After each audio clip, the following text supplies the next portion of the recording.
Good evening and welcome to TalkSports, our midweek program where we chat with the movers and shakers of sports, the sportsmen, sportswomen, administrators, past and present, and we discuss all as it relates to sports. Well, our special guest this evening is no stranger to the program, and we welcome back Mr. Ali Debellotte, former Grenada National Football Coach, and he himself a former national footballer and cricketer, and a retired retired senior football coach in the Ministry of Sports. Let me welcome Mr. Ali Debellotte to our program. Good evening to you, Ali, and welcome back.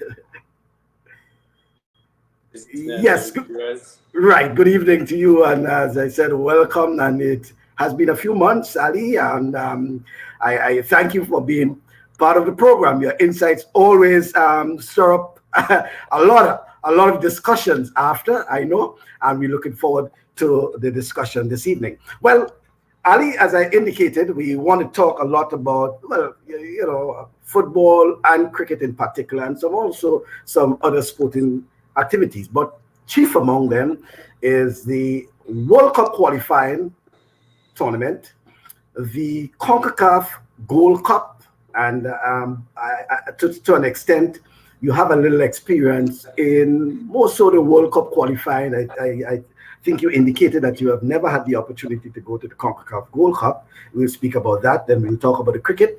You were one of the commentators for the inaugural Dream 11 Spice Isle T10 cricket tournament in Grenada. I know you still like your cricket, so obviously you're following the current test series between West Indies and South Africa. And of course, you look at your international, wherever cricket is being played, Ali will be looking at cricket. So he will have an interest as well in the World Test Championship. And as a former footballer yourself, obviously you have an interest in the Euro 2020, which is ongoing. But first, Ali, World Cup qualifiers. Not a good outing for Team Grenada in the World Cup qualifiers. Are you surprised, Ali, in the sort of results that Grenada had, losing to Montserrat, losing to Antigua and Barbuda, back-to-back matches? No, not at all. I was always predicting that we are going to struggle against these teams. It's not that they're so much stronger than us, Antigua and Montserrat. Of course, the names, you should really think that is a walk in the park. But of course, in recent times, these islands has developed themselves a bit more than what we have done. So I wasn't expecting anything spectacular. Not that we couldn't beat them, but if I was a better, I would have been betting again for Grenada to lose. Mm-hmm. And Ali, but I mean, for those who you follow in the football, so you may know, but for those, they might say, hey, Montserrat, come on. I mean, Ali, and Antigua, probably 10 years ago, Antigua may not be able to get probably a friendly against Grenada because of, the rankings and all these things. And who dare say Montserrat? I assume they would have been saying the same thing about Curacao. And the quality of players that teams like Curacao, even though they look small in terms of size and, football, we know the sort of results these teams have been playing. So you're not really surprised, Ali, about the Montserrat game itself? No, and Montserrat has quite a few English-based players. Of course, we have too, but I saw them, and remember, Curacao gave us 10 or something in a game, and around that same period of time, Montserrat lost to them 2-1. So if you took a key from that, which was maybe a year or two ago, maybe 2 years ago, you have an idea that and I listened to the interview with the guy from Montserrat, and he was saying there are quite a number of English players, and and this Curacao giving us 10. So if you take a key from that, you know that wouldn't be an easy team to beat. Yeah, and not the best of results either for some of the other teams. Trinidad and Tobago struggled against Bahamas,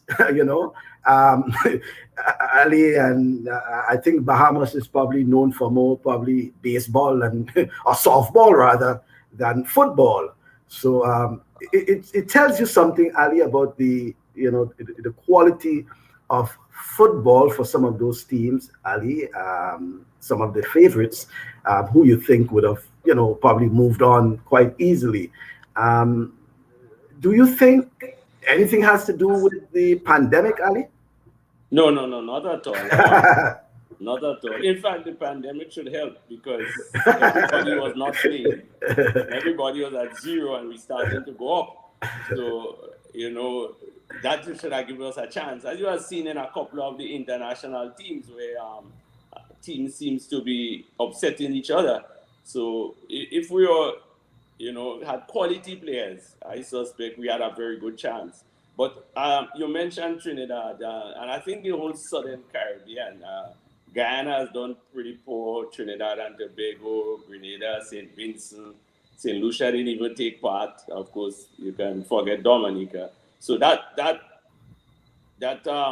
area, which at one time, Grenada and Trinidad, Guyana, was heads and shoulders above the rest. So you had to ask the question as to what happened. But, Bascom, is interesting to know that these countries, islands, Guyana, has very expensive foreign paid coaches, and you had to ask yourself, what are these islands doing to help develop their football before bringing in, I wouldn't call a coach, before bringing in a magician?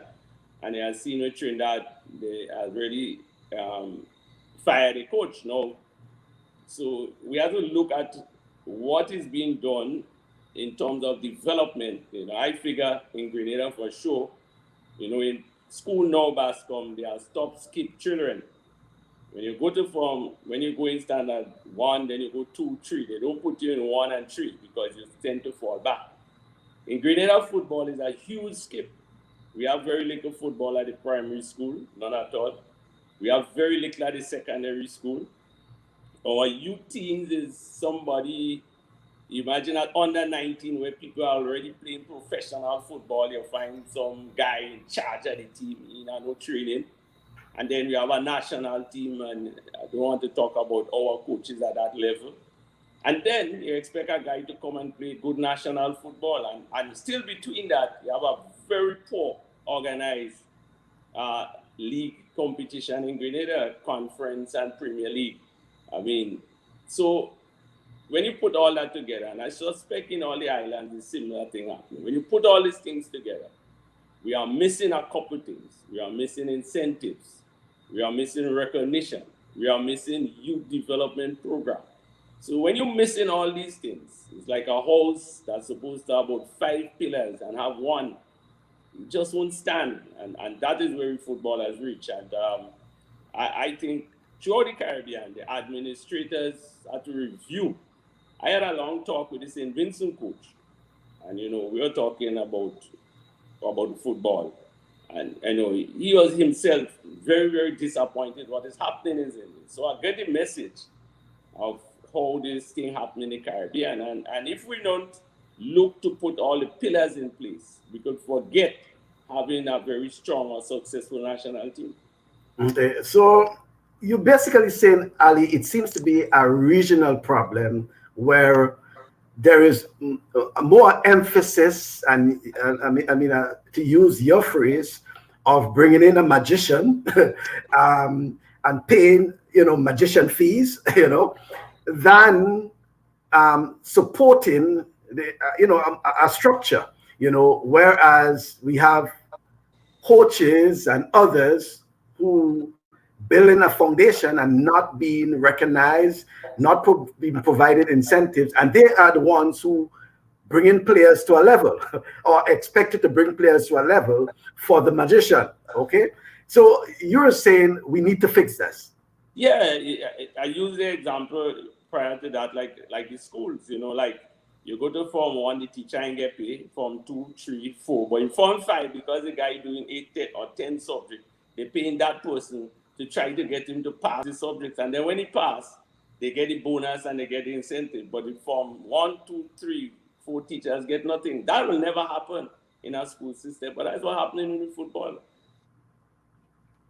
So you're really asking a lot of people to put out and to make sacrifice, literally without any benefits. And when you look at the standard of football, you see that a lot is missing, and as a result, our results will be very, very poor.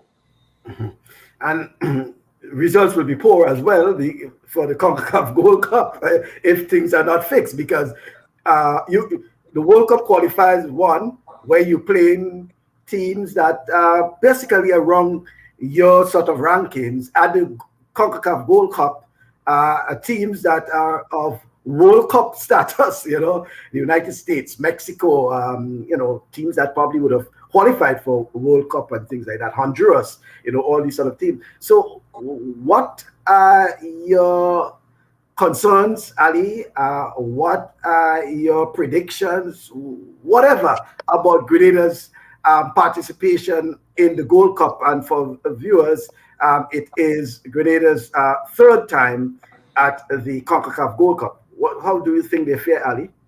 Well, I'm not expecting anything much from them, but I believe that an individual player also has that opportunity maybe to excel on the field and probably, catch the eyes of agent or, get a contract. I see nothing much more than that. But again, the Caribbean and CONCACAF, you have to ask, what is CONCACAF doing for the Caribbean? Because the method of getting into the Gold Cup in itself is you're looking for support. And, there are a lot more probably at the lower level than at the higher level. So we give everybody a chance so they could say they go to the Gold Cup. But in reality, when you look at it, are these teams really ready for that level of competition? Because there is no format of the best, how many teams in the Gold Cup, 16 or whatever, the best 16 teams playing in that competition. Because you start off with zones of numbers with 4 and thing, and there's nothing to say that in zone 1, team 1, 2, and 3 is better than teams in the other 2 zones, but only one will go through. So the method, and that is a Caribbean thing. We like to do things without setting standards. I just call it, Bascom, had a trim long ago called flat top. Caribbean football is flat top. Everybody believes they are the same level, but the results doesn't show it. So why we set as something where you go up, gradually moving up the ladder, and you get to the top? No. Somebody from way in the bottom could end up in a Gold Cup or something, and then you go there and you get 9 or 10 or some foolish figure, and you wonder why. But you still have to hope that individually, that some individual player could. I'm very impressed with our goalkeeper.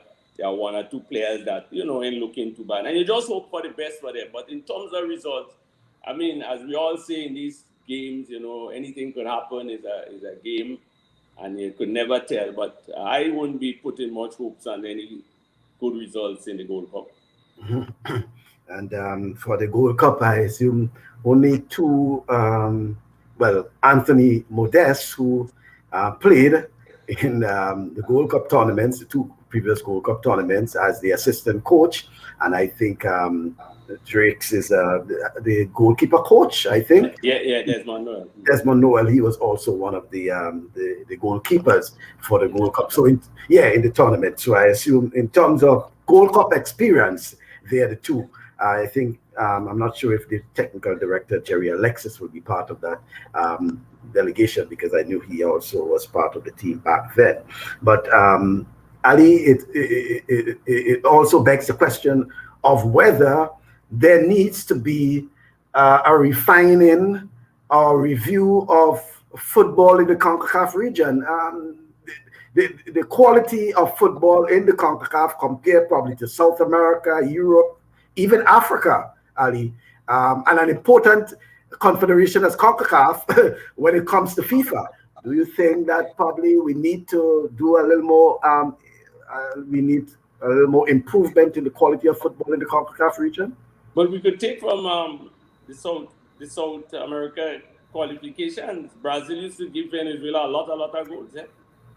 But today, because of development and how they treat each other and try to engage each other, and think Venezuela now is competing, right? But CONCACAF is more politics than football. They don't care really about us down here, When it come to vote, that's why important to them.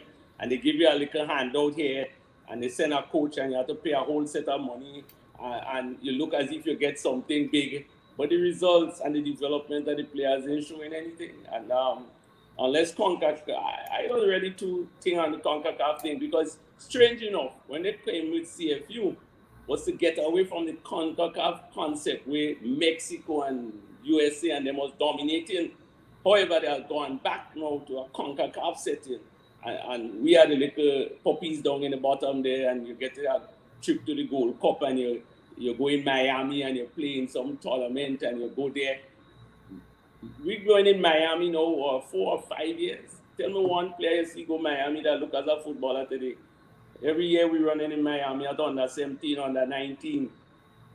Nothing happening, no development. And that is just handout. That is nothing for development of football and the entire Caribbean. Imagine Bascom, you go in Miami to play in a tournament. 4 teams in the zone: Grenada, St. Vincent, St. Lucia, and St. Kitts.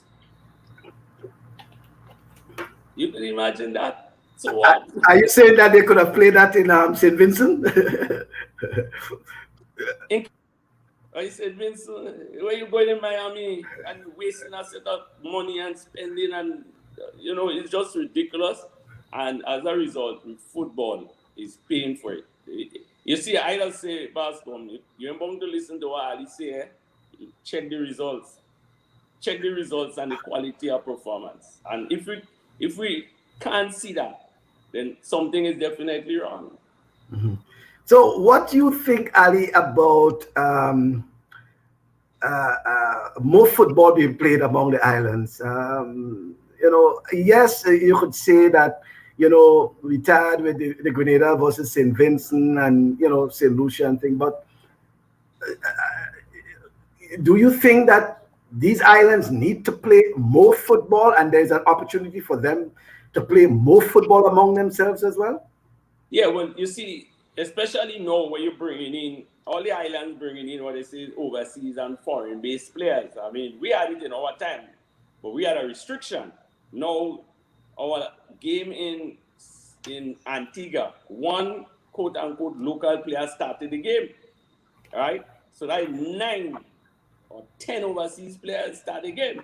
So if you go have all these so-called quality players, you have it in St. Vincent and in St. Lucia and in DA, and you could as well initially start off by playing against each other and learning a little bit more before you step up, because as we say, go back to the school system where you're getting skipped. Bright children getting skipped in school used to end up at a lower level. So we footballers, what we getting is a skip. We ain't playing at our level. We ain't no competition at our level, but we gone up there. You're learning nothing up there either, So it's a skip you're getting that ain't working in your favor. So we need to bring back something. I think we spoke of it previously, something like the OECS, and have more serious competition. And the better teams move out and move on. And instead of bringing in these multi-million-dollar coaches like if it's NBA, what we could do is take that money and work with coaches and with people around, develop them, develop the football, and the better ones move on and move up. We need to do that. Yeah, well, and it's talking about the OECS, you really support reintroduction of something like the OECS Sports Desk, because someone like you, who a former footballer, cricketer, badminton player, etc., you believe that OECS, something like the OECS Sports Desk, is really needed for development of sports in the sub-region. Yeah, but look at it. North America had their own, right? Europe had their own, Asia had their own. We come with CONCACAF that is separate because we are the Caribbean and Northern America, and we know as the Caribbean, we sort of a lower level, but playing among them without proper development won't get us anywhere. We need to play among ourselves, bring in the experts, work hard to develop ourselves, and then we start moving on and moving up. All right. So, and not only in football, I think we need to do that in the other sport meet. You know, it'd be so nice to see how many times probably Kirani would have run, except in school games and some big event, or probably the under 19 athletics, that you would have run among the Dominican or the Vincent Chan or the Lucian, you know, Barbadian or the Trini, in an environment where it's we Caribbean people that there. You don't see these things, right? And if we don't do that, I still think we're getting left. Yeah, I agree with you on that, and I think you were referring to the Carafta Games, for example, but Right. which is dominated by the Jamaicans and others. But as you're saying, outside of probably something that dear to you and you've been part of it, the Windward Island Secondary School Games, there is nothing really. If you didn't make it to the Windward Island Secondary School Games, you didn't make it to the Carafta team. There is nothing in terms of competition, and I know you're very supportive of competition among the islands and competition among the development aspect of it, yes, training, but also competing with age group, because that has been your baby for many years, Ali. So talk more about in terms of that sort of development you're looking for in terms of competition among the islands. Yeah, and but we could I like the concept of development, right? So Right. let me say, for example, we have been bringing in Trinidad, bringing in our coach, 40,000 a month, Grenada, 10,000 I think, or this person, a number of them bringing in. Why not bring in one person?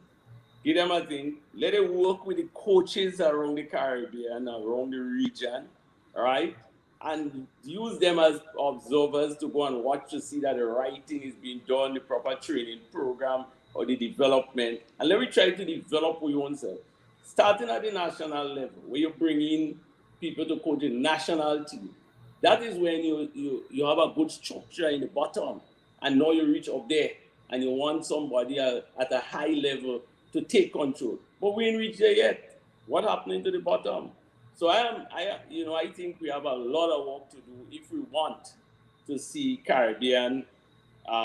You see it in athletics. You see the individual coaches in athletics. We own coach top in producing top sportsmen in the world. All right. Um, People like Pablo and Maxwell and then you see the Trinidad and St. Lucia, Jumper, Dominica. This is local coaches. But what has happened with athletics? They go through the proper structure where you have certain exams and qualification, and you move on. What we do in the Caribbean island, we had these things. You have to be licensed, this license, that license. But go and check to see people who coaching some of these national teams. The only thing they have is a driving license. We really wouldn't. We ain't gonna make progress in that, man. Yeah, Ali, you caught me off guard with this one, man. Yeah, but and moving on to the Windward Island Secondary School Games, I want to go back to it because I think you wanted to make the point that apart from the Windward Island Secondary School Games, they should have something probably the Leeward Islands and a sort of champions of champions sort of thing, again to encourage more competition among the schools in the region or the school age. Well, what I think is missing there, and again, it come back to all the sports incentive. We have gone out of the era of when I played for Grenada. A guy who played with me called Keith Miller. First match he played for Grenada, and at the end of the game, we win against St. Lucia or somebody, and all we got was a malt and a drop home because we used to walk home. You understand? And I had to inform Miller, boy, all the malt you could get, take it because you know when you get that next one. But we have gone past that stage where incentive is a key. So you don't use the incentive for only on top and those in the bottom and get in. You have to create that incentive. And secondary school game, up to the last couple of years, I was telling them, what now we doing? You can use this school game to offer 5 scholarships to people going on to Jamaica. You know, the top athletes, the top basketballer, the top this, and so you have an incentive. And that is missing in nearly all the sporting discipline in most of the islands, right? The football, for example, the cricket is the only one I see with incentive. That is why, forget the results, I still support what is happening in cricket. But the other sporting, athletics is making an attempt. But what is football? What is the incentive? Somebody who probably when they hear the program, call me and tell me, what incentive? You got a trip to go somewhere when you reach your day inside, you come out to play the match, you jump back on the plane and you're gone. We had and it has to start from the school games. The school games is crucial, you know. And it only show you how the Caribbean, you know, there are 100 excuses why school games in our cricket in it. But the only reason why school games in our cricket is that Barbados, who is not in the Windward, used to have a cricket tournament at the same time. So we used to spend that's so Gary Sobers. Yeah. So we spending for 12 cricketers to go to Barbados. We spending the same money as 60 people going to St. Vincent. You know, and they say no, it's rain and it's all kind of thing. When cricket is one of our main sports, so we need to have incentives. This concept of tanks and so that has kind of gone to the back door now, and you can't set incentive on top. I keep saying it, and nothing at the bottom. It don't work, and that is what you're seeing a lot in the Caribbean. And the schools, I mean, the school games for people, ask anybody, Pascal, who went on the school games. And in fact, the last year, I wasn't the coach of the under-19. I was the coach of the school team. And the 2 teams were playing the same time, so we had to divide. And all the guys came down to school training. They didn't go on the under-19. And I had to tell them, no, national come first. So go along with them, and we will see what will happen after. Only to say that the school games was such, I mean, up to now, in fact, right on the St. Vincent team, guys came and they talking to me, coach, nice to see you again. And so because of the school games, and that is something that all that has to be done is more incentives, more, you know, you don't have to talk about development because you're coming through your school sports meet, your school football, your school this, and then you got into the school game. So it's a key thing.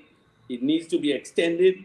The champion team, however it could be done, meet with the Windward Island champion school, or the top 2 meet with the top 2 in the Leeward, and then that you select somebody, you go to the big games in Jamaica. You know, it's an incentive. You keep moving on and moving on and moving on, and then you go to the pen relay or some kind of thing, and you keep. So you're getting from the start, stepping a ladder to go up. We want to just lead the bottom and jump on top in everything. You go for long. Yeah, well, and that is why you call it development. But Ali, talking about incentives, the whole issue of scholarships, especially in Grenada, are you wondering why it is that a student with 10 subjects can easily get a scholarship, and a sports man or woman, boy or girl with 6 or 7 subjects and good in football, cricket, basketball, whatever, cannot get a scholarship, Ali? What is the focus? I mean, how can, a parent, for example, fathom something like that, knowing that there's some level of investment in her child, his or her child, involvement in sports and wanting to make a career in sports, and all because they probably didn't get 10 subjects, but they probably got 7 or 8 and still excelling in sports, but unable to get a scholarship, Ali. Well, I always say, right, that you see people giving the top 10 people common entrance or certain thing, some scholarship and thing. Right. Once they started something a sports scholarship, which was it was not a sports scholarship because all you was doing, you was sent to a school. All right. But just as so you could have the incentives for these academically bright students, you could do it, in Grenada, so the child could get the scholarship from the secondary school to TAMCC and to TAMCC to. I mean, I know of 2 guys right now that are going to School Ahmed, top cricketers, top. St. George's University, right? Yeah. Mm-hmm. Right. And something, I don't know if it's the association, because government can't do everything. So when we could spend all that money, and I really had to keep talking about it, for the people who probably disagree with me hard, but when you're going to be spending this amount of thousands of dollars on coaches, and that is just not Grenada, right? We're only talking Grenada here because the Trinidad coach was getting more. So it's not just Grenada, it's a Caribbean thing. We could take some of that and help a young footballer, because at the end of the day, it's the incentive as to what you're getting out of the sport. I mean, to be honest, if a fella asks me now, Pascal, if he should play football, I ain't answering. You want to play. I ain't answering, because I can't tell him what he's going to get. What is it? The future for him, except he go make Grenada national team. What else? All right, and then a new coach come and they get rid of him, and that is it. We had to set in, and talking about that, Pascal, glad to talk about the carry day thing, I don't know if you ever been to one, but I am probably 100% sure that at a carry day, children jump up, dress up as firemen, policemen, all kind of things, doctor, lawyer. Even a pilot. Yeah. I wonder how many ever say they want to be a sportsman. And let me tell you, we have sportsmen here that has done extremely well. But when they go bring in the fireman and they bring in this man and they bring in that man, they bring in a sportsman to say, well, the Devon Smith and the Roy Lewis and the one of the javelin or Peters, we have it. But sport is being put on the second, lower level. That I remember when I brought women football into the secondary school. And when I went, Convent were in a semi-final. And the match had to start 2:30. And the teacher or the principal at Convent decided children not going to play the match because they're practicing for a debate championship. And Convent went on to win the competition that year. But is the concept of this, some of the principal and the teachers when it comes to sport. If you lunchtime you decide you're sitting down and read a book whole lunchtime, you being considered top. If you say going outside and take a little knock with a cricket, they want to know if you're getting crazy. You're going to play games. You're going to play games. Yeah. When West Indian cricketers are some of the highest, the cricketers that here now are paid better than most of the civil servants.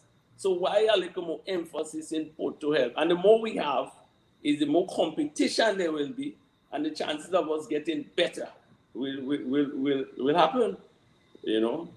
So if we don't, this scholarship thing it always amazes me why you will give people scholarship to go to learn to teach, but not giving them to go to the school to learn. I never could really understand it.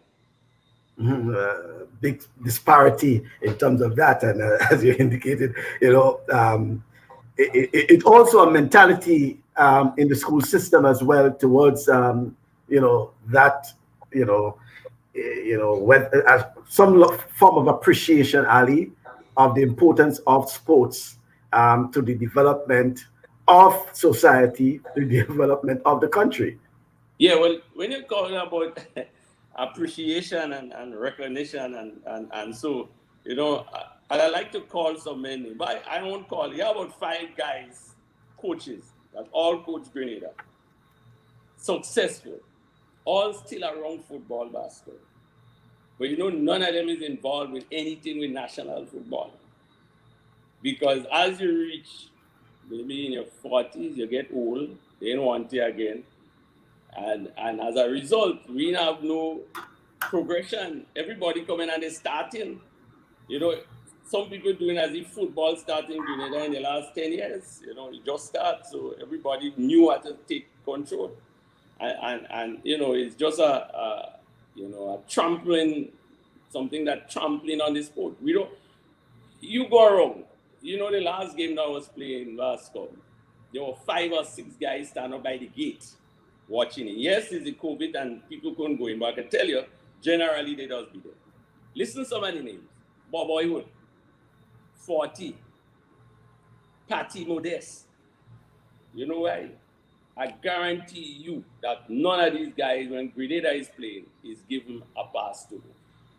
So how could I go to some young fella, see him play football, and say, Ali, should I play football? What I getting from football? What answer I could give him? I could say, yeah, boy, you have a match, they will give you no pass, and I could say a number of negative things, but what positive I could say. And if we didn't change that in sport, then where we are today is where we will be for a long, long time. Yeah, quite revealing, Ali. Let's just change topic for a while because I know it's something dear to you as well, Ali. The inaugural Dream 11 Spice Isle T10 cricket tournament played in Grenada, completed last Friday in Grenada. You were part of the commentary, Ali. Give me your initial assessment of the tournament itself. Were you impressed? Were you, when I say impressed too, in terms of how the tournament was, coordinated, the tournament was played, performances, etc. Bear in mind, Ali, also that this is probably the first time in a very long time we have seen so many of our national players being available and competing in the tournament, safe and except for Preston McSween, as he indicated, because he is on West Indies duties. What's your assessment of the tournament, Ali? Great.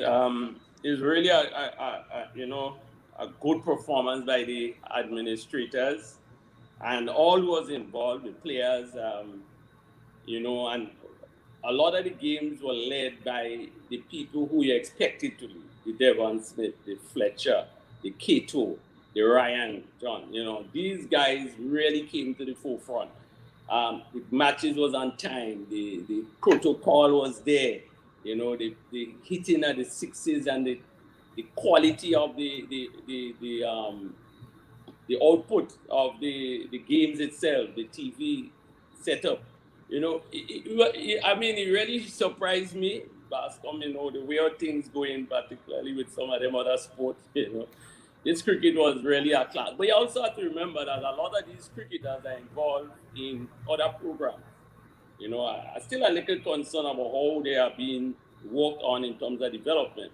But what you're seeing is some of the leading coaches in cricket. I think the final was played between Cummins as the coach and Murray and Junior Murray, yeah. Right. And then you had Andre Fletcher and was it Roland Cato? Cato, right? Right. So what it shows you is how the coaching and the top people in the sport are leading. And I won't call some of the other sport. I guarantee if you have something like that, you will see some people you never even see in the sport. There may be some coach or some is a manager or some kind of thing. Right? And that is why I still say that cricket is making a tremendous effort to improve from where we are.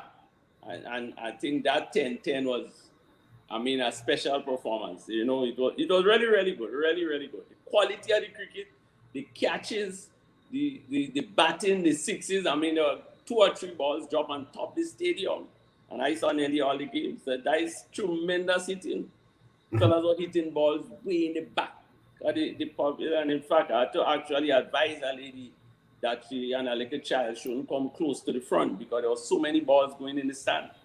So the whole game, the bowling, the batting, the fielding, the wicket keeping, there were some guys, young guy keeping up from it was really good, really, really good.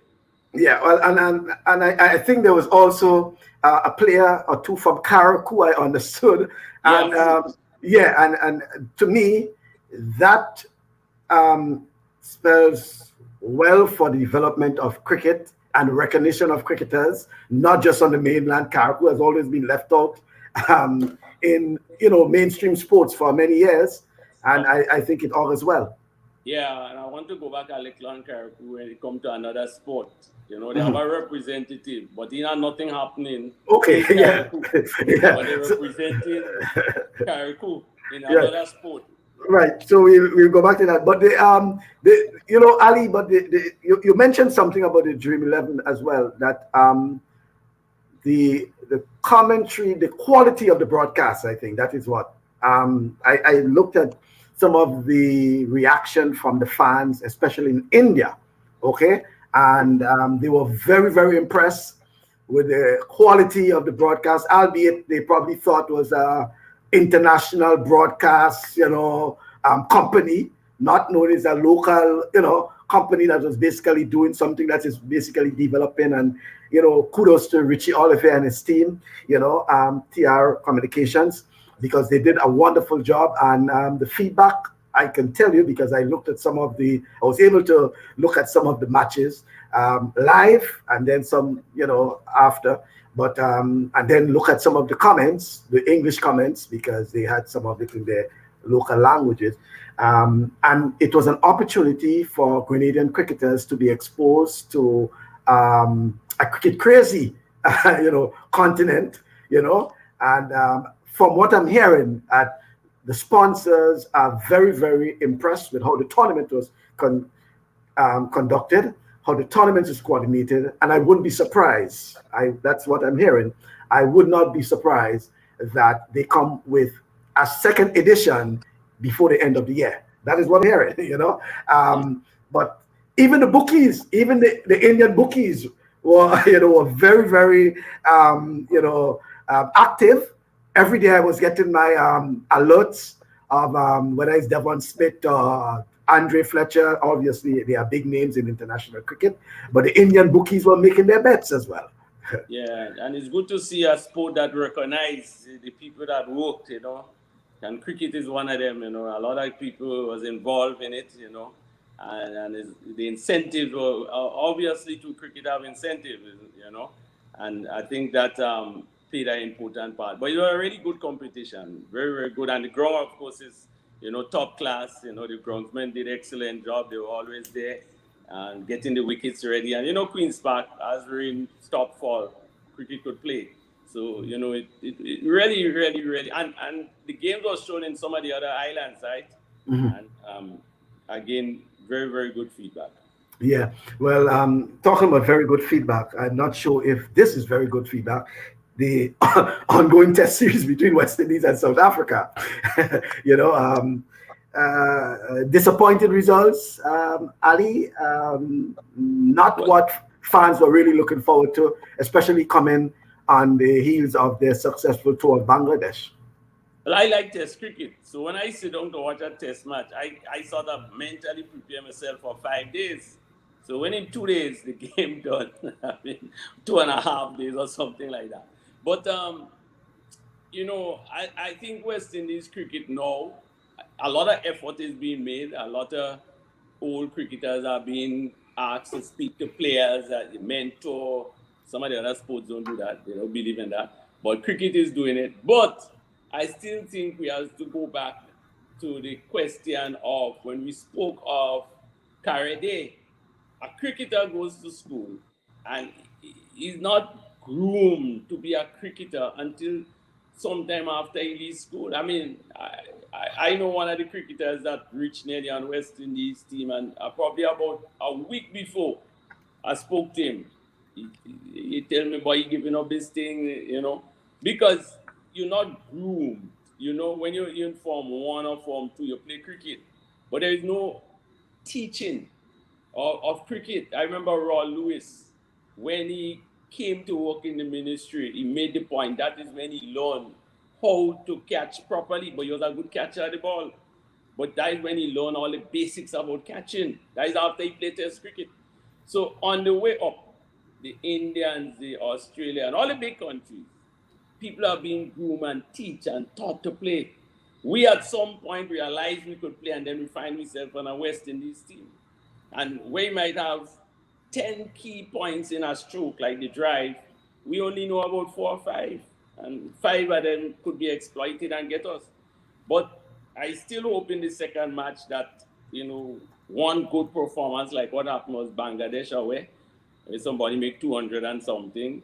We hoping that probably some cricket has that potential that somebody could come and bat out a day or something with people supporting him, and we get a good score and hopefully put up a better performance than we did in this first match. And you looking for any, I don't know if you following it to the extent that any changes you anticipate for the second test? I was following, but I haven't heard the naming of the team just yet. I'm not too sure who else they could bring in. Bravo ain't in much form. I'm not too sure. And it's just one test, so I'm not too sure winning the toss would have been just a captain decision. It is a bit of a surprise that, in fact, the coach didn't have a problem, although Ambrose said that he would have never batted. So I don't know who they refer to. Long ago, when we went to the islands, the first person you go to is the groundsman or the people there, and how the wicketers play. I don't know if they'll still do these things, but I thought it was a crazy idea to win the toss against a team that have very, very good fast bowlers and bat first. And a comment was that they had 2 spinners, Cornwall and somebody who could, So I think it was an error there, and we never recover. Hopefully that, in the second test, we don't go so bad. All right. While we're on that, Ali, 2 West Indians, former West Indies players, legends, the Larry Constantine and Desmond Haynes being inducted into the ICC Hall of Fame. You think it's well worthy of these 2, albeit a long time waiting for Constantine. Well, it could be good, but again, as you said, I think that is really, too long for the type of person he is. But in that era, the Desmond Haynes, the Gordon Greenwich, Viv Richards, these fellas, Alvin Kalicharan, and then you come to the bowlers, Roberts, Holding, Garner, Croft. All of these guys are legends. I don't know if West Indies has set up a Hall of Fame for our own people, but surely these guys deserve to be in that. Yeah, probably we need to have a West Indies Hall of Fame, a West Indies Cricket Hall of Fame, and where we can, because West Indies have produced world-class cricketers, over the years. And while, yes, the ICC has one, it's I'm certainly thinking that something as a West Indies Cricket Hall of Fame is really due. And most like, especially for the young cricketers, that they can read up on and read up on these players as well. The World Test Championship, Ali, final between England, sorry, did I say England? It can't be England. India and New Zealand, something probably 10 years ago, we probably would be looking for West Indies, if there was a World Test Championship, West Indies to be in in something like that, albeit $1.6 million, I think, is the top prize for the winning team, something that could well help in West Indies cricket, But you're looking forward to that test final. Yeah, and I hope it's a good wicket, and the test played. There are 2 good teams. There are no question about that, and I think, and that is what I'm saying in relation to just going back to CONCACAF football and Gold Cup and then sort of thing. You could have 16 teams there, and you might have 5 teams that ain't get it are better than some of the 16. But surely in that top 2 teams are the top 2 teams.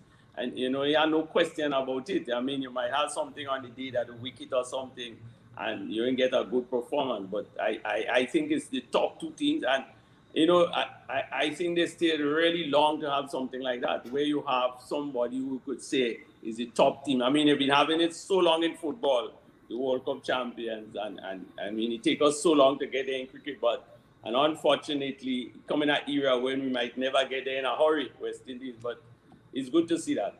Mhm. Yeah, well, very much so. Euro 2020, being played in 2021 though, but belated. But Ali, European football always captivating, large audience, interest probably for some people. It's their World Cup, Yeah, it's like Africa. It's like Africa Cup. Yeah, Africa Cup is more important to Africans than World Cup. yeah. Yeah. And who you think is your dark horse? Dark horse. I like to go for those bright horses. Spain and France. Spain and France, and them are playing well. Germany was defeated, but I still think the big names will prevail. Especially where they have not got to the knockout stage. Some the underdog. I don't know if you call them that, but England could sneak in there with the commentators are not the best to listen to because they are the best team in the world. But I still think of France and Spain today, not Spain, Italians, yeah. The Italians today was really good. So I still think the big names, will prevail. And you have to remember something about these teams. These teams are players playing all over the world. So when they come together, no ground or no opponent is a surprise to them. And I think as a result, the top teams will prevail. Okay. Ali, there's a couple of things. I know we want to go back to the Karakou rep issue, but with Christian Eriksen incident, um, do you think, Ali, that it becomes more imperative for us to look, when I say us, especially in the Caribbean, to look, and I think there was a similar situation in Jamaica some time ago with youth football, but to look at having these have medically trained, one, medically trained personnel, and two, the medical equipment being available when we have these sporting events, especially football. What's your take on that, Ali? Yeah, man, very, very, very important. Very important. In fact, if they didn't have that, what do they call it? Difficult. To bring the guy back and to give him the oxygen, he would have been a goner. And Defibrillator. I think major stadiums and so should really look of having one and train personnel to operate it. But again, the medical thing, the first aid, again we talk a lot. Well, they aid courses, but again, you're having the first aid course and you're asking somebody to come and assist. I remember I went to a meeting in the AFA and they said there are this committee and that committee and this committee, but the committee don't get paid. So you're asking people to come and sacrifice their time and thing. And we need to put all these things in perspective, not just one aspect of the sport. And I think it's very important that major stadiums could have one of that secure with the personnel to operate, because something about life now, people seems to be things affecting people more. I mean, you look at, for example, men with helmet and getting lashed and can't continue to play, and of 20 years ago men didn't have nothing, that's a cap, and getting lashed and continuing to bat and playing the game. So we have to look at all these things that have been happening and try to adjust to suit. And I think first aid surely should be a priority to sporting events now. Yeah, indeed, Ali. Karakou representative, what's on your mind, Ali? I don't want to go and call it fraud, but Basco, the Football Association, somebody has given some story. The basic thing about the Football Association is that the representatives are the executive is at the parish.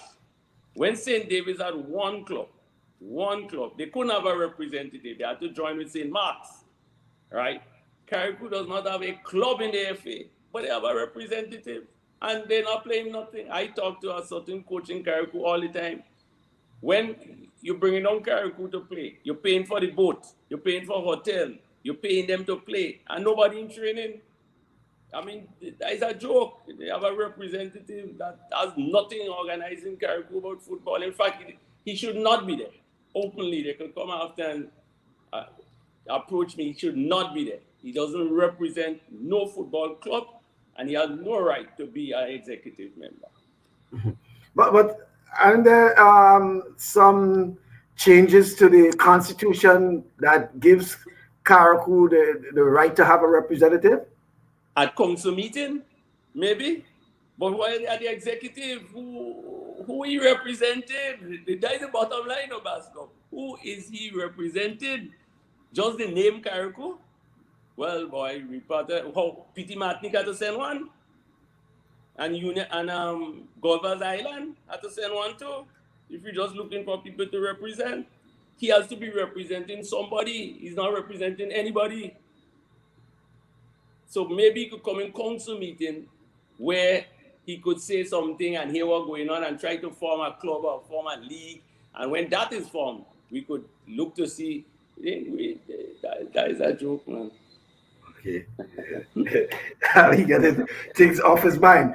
Let's look at the whole issue of the pandemic. The last time we spoke some months ago, we never thought we would be at this position now, and things seems to be rapidly improving in some way or the other. These days, Ali, you could turn on the TV, and just as if to some extent, sports is back to some level of normalcy, albeit spectatorless, to some extent.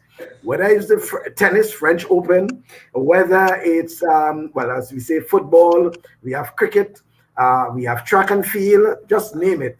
Sports back. Really busy schedule, Ali. What are you anticipating? What you think sports will be like in the very near future going forward? Obviously there will be, we should expect some changes. We don't think that everything will go back to what it was pre-pandemic. But what are your thoughts in terms of what you expect to see in terms of some changes? But as you see it already, I think one of the Euro games would be having a sellout crowd or something, a full crowd. So that is the hint that they had to take.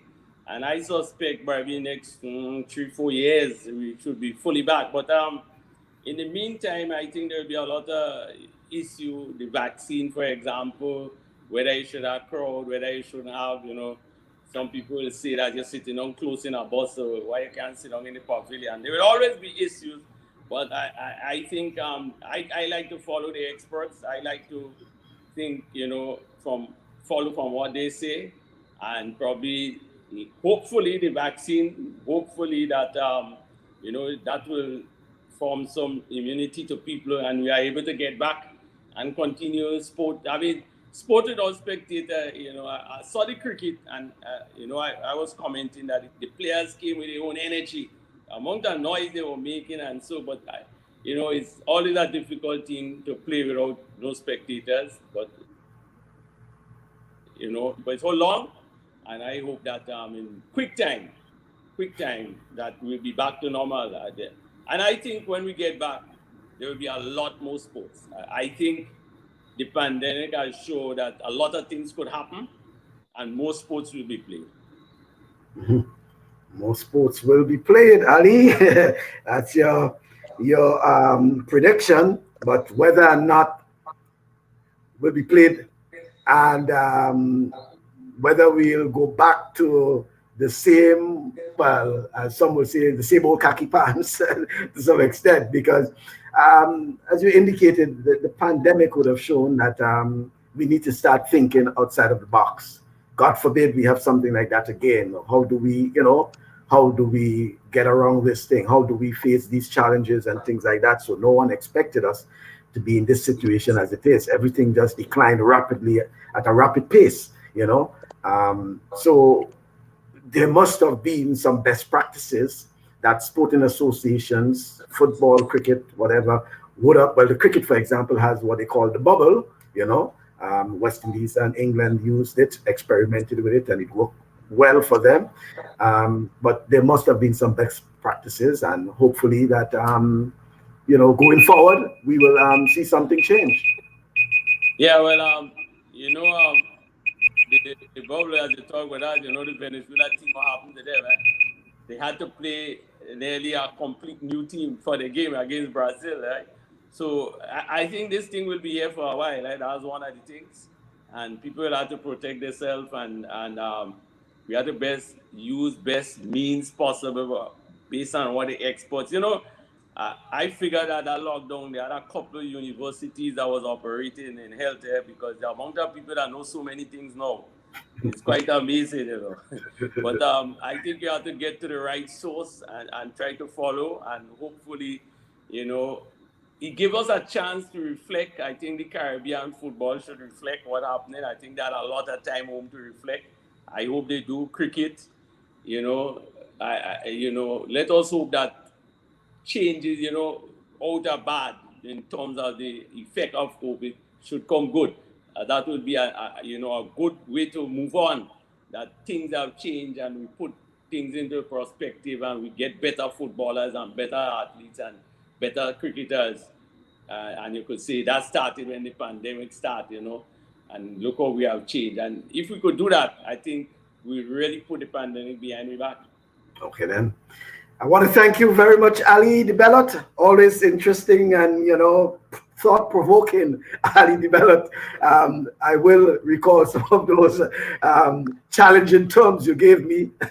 But thank you very much, Ali. And I look forward to chatting with you another time, It's always my pleasure, bro. I mean, we go back a long time.